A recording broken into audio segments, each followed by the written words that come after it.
Hi, I'm Kellie McElhaney from the Haas School of Business. I've been at Haas since 2003, both teaching as well as now I've founded the Center for Equity, Gender, and Leadership and do a lot of work in the area of diversity, equity, and inclusion, or what we call equity fluent leadership. So through that lens, I'm going to talk to you about COVID, which is what we're talking about here, but perhaps a little bit differently. We've all been spending all of our time thinking about how we're going to get through this, as opposed to what do we want things to look like on the other side when we get through this.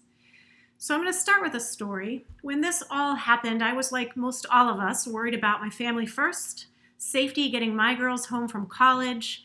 I was worried about my work. How do I transition an in-person classroom with 50 students to Zoom?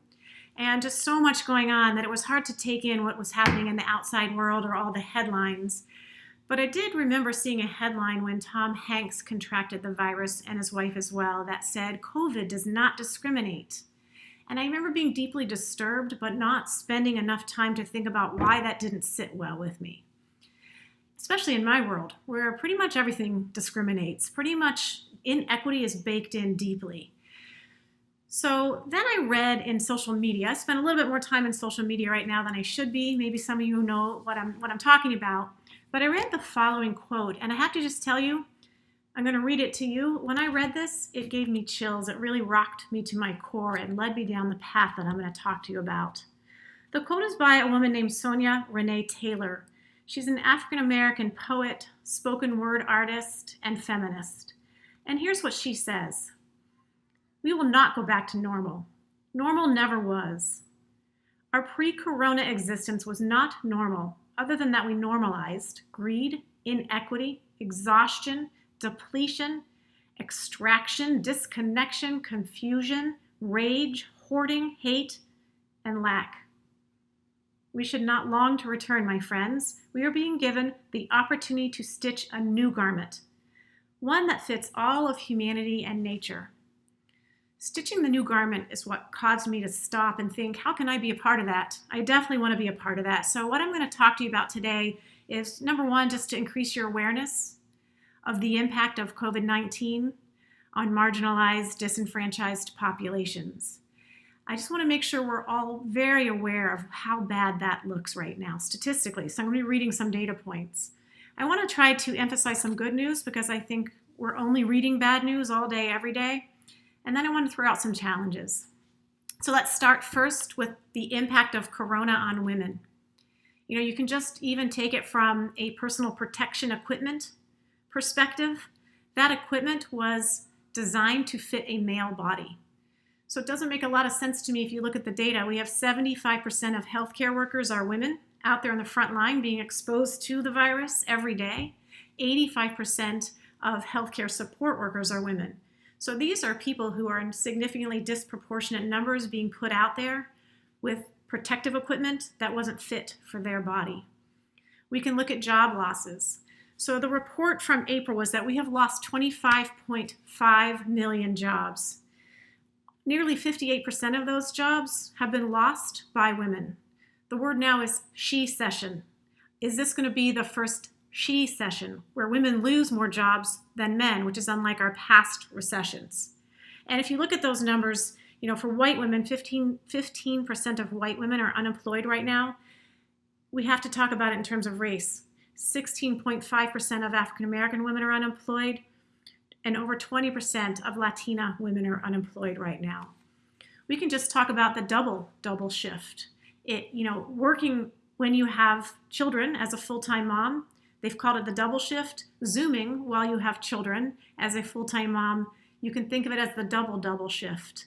Last week I was on a Zoom call with my team and some external folks, and I asked my team to always keep their videos on during Zoom calls. We need more connection, not less.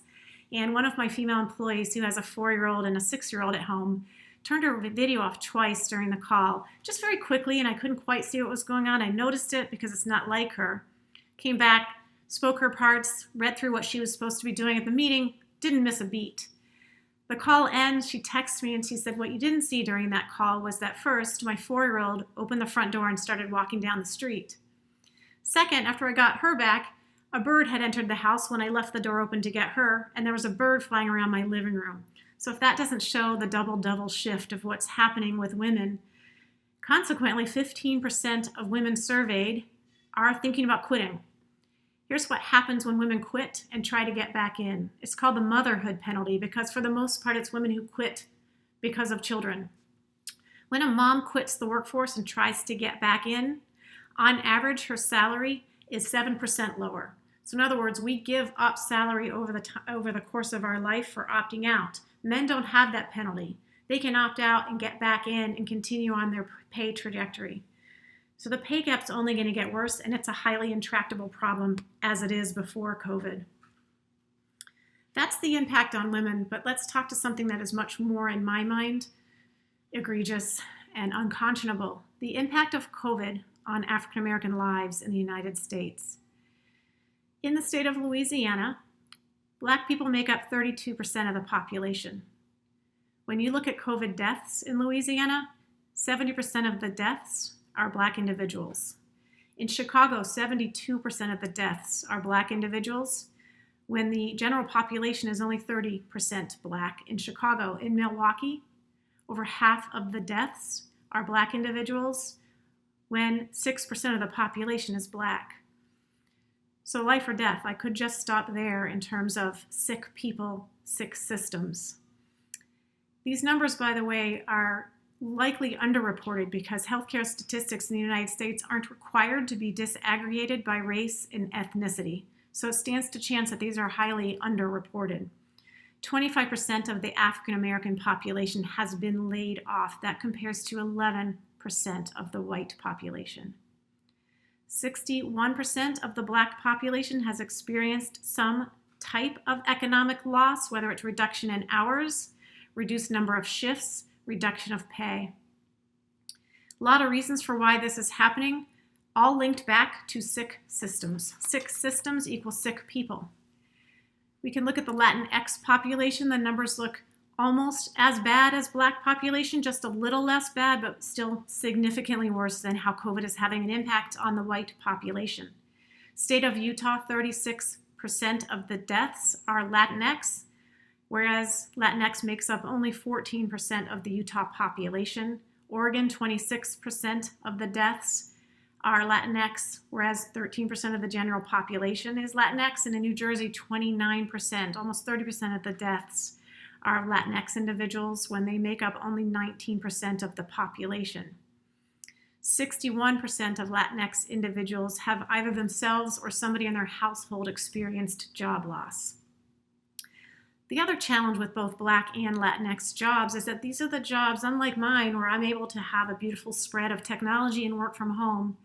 African Americans and Latinx individuals in this country occupy frontline jobs, the grocery store clerks, the delivery people, the home health care workers, where they are being exposed to much higher levels of danger in terms of their exposure to the virus. And finally, in terms of marginalized populations, I think possibly one of the most marginalized populations about whom we don't hear enough in the United States is the indigenous population. Two thoughts about that. Reservations here in the United States are reliant almost fully on casino income on the reservation. So you now have not only what I'm going to talk to you about, but you have a population who's reliant on income of a completely closed down industry.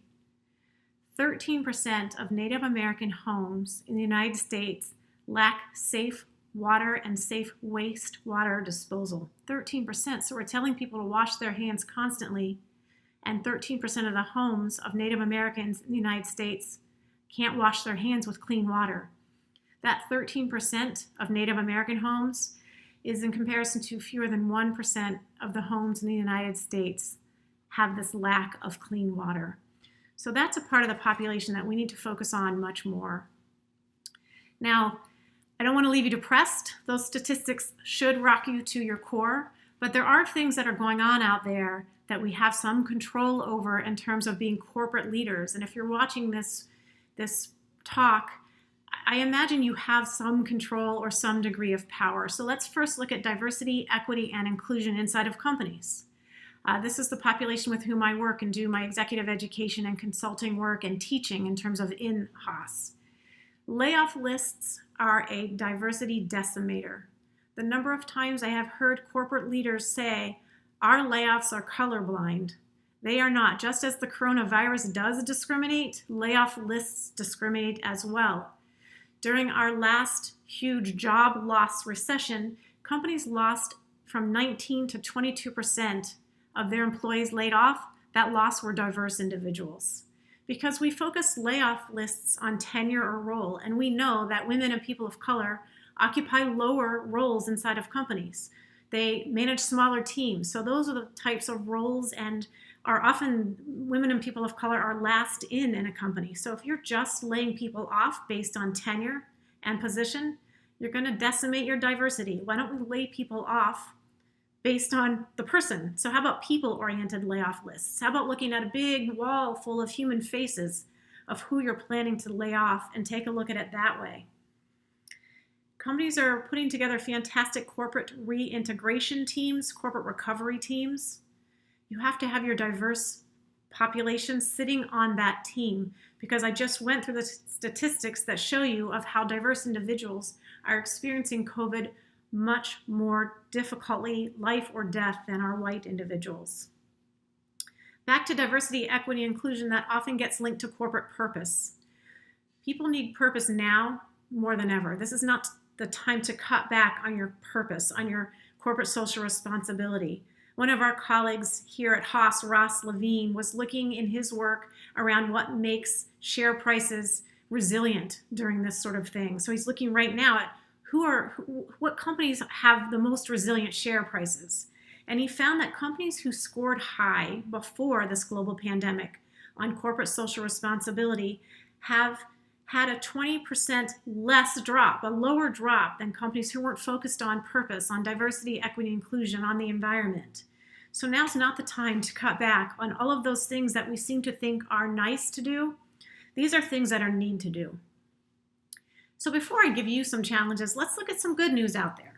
Mark Benioff, hometown hero, spent $25 million of his own money to secure 50 million masks, gowns, and swabs and bring them to healthcare organizations here in the United States.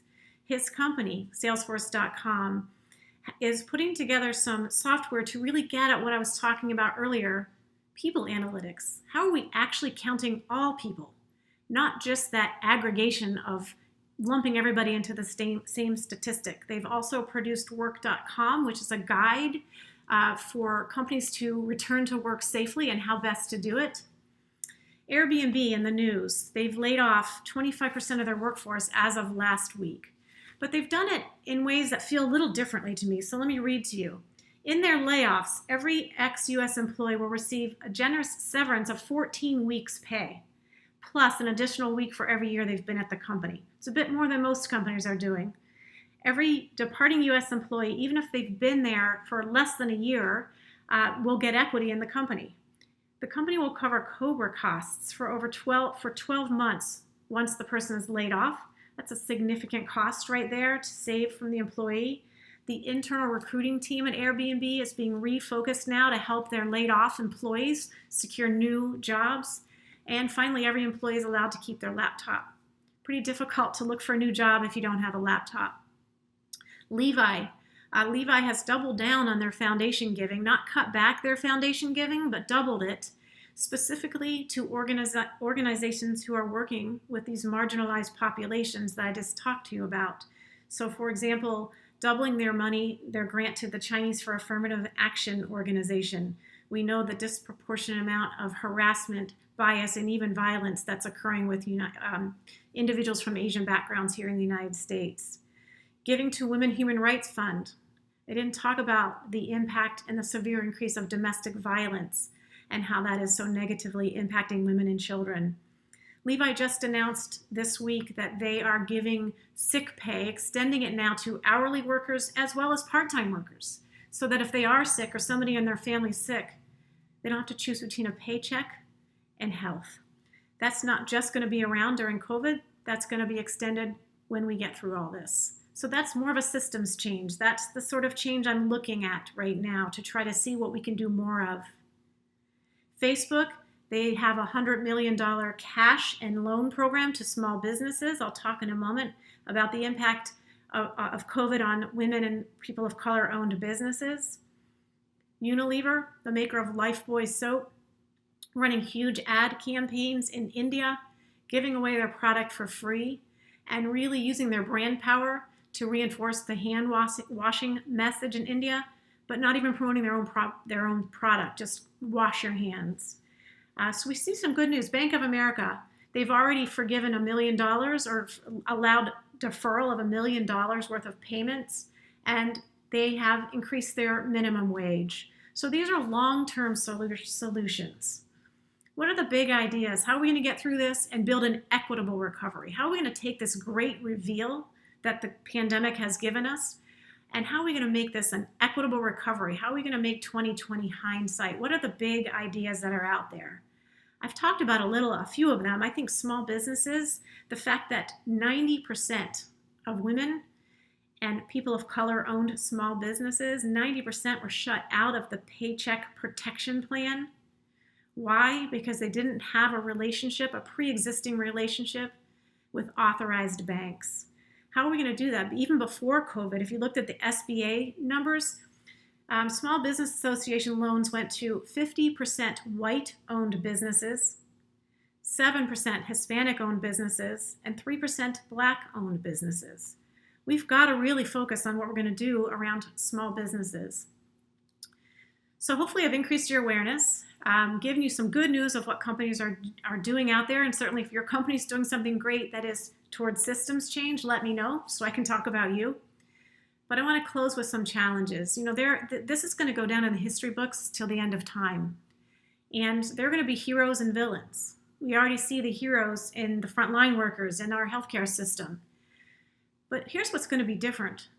I think for the first time in history, the history books, at least in the United States, are not going to be written by all white people. So you're going to see a different sort of story of history as it is told. We all have choices here. We have a choice to be that hero or the villain.